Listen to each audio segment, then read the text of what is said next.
So the Oklahoma City Thunder made a trade yesterday, and it's not the trade that I think a lot of Oklahoma City fans expected or the trade that fans necessarily wanted.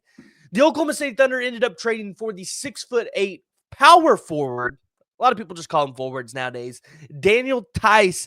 And he hasn't been like the most productive guy for the New Orleans Pelicans, but if it's a guy that you kept for your playoff run, he definitely would see action for you. He's a guy that could definitely come in and play some, significant roles for backing up Hartenstein or Chet, especially if they ended up playing together. But at the same time, I don't think this quite answers your need to maybe have like a backup center, somebody that can come in and be an enforcer for when Hart and Chet have to come off in a playoff series where you're having to play them both at the same times. But don't get me wrong, Daniel Theis still is a bigger body dude, a guy that is not going to be pushed around in the paint, and a guy that can be a bruiser. The only problem is you already have a guy that is 6'9" in Jalen Williams, and you kind of still see the need there. The only question is Daniel Theis a little bit bigger bodied, and would he be able to be just a little bit more of a bruiser down there?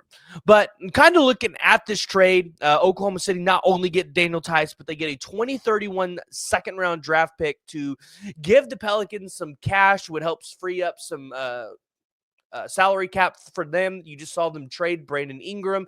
So you kind of wonder, what are the Pelicans up to? Are they in rebuild mode? Is Zion potentially on the move out there, or are they just going to completely rebuild around him?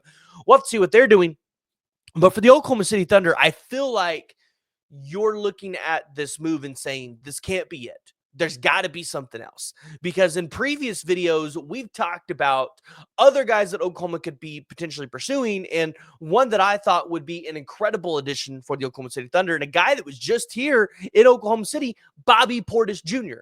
He's a 6'10" guy. He can help you spread the floor. He plays great defense.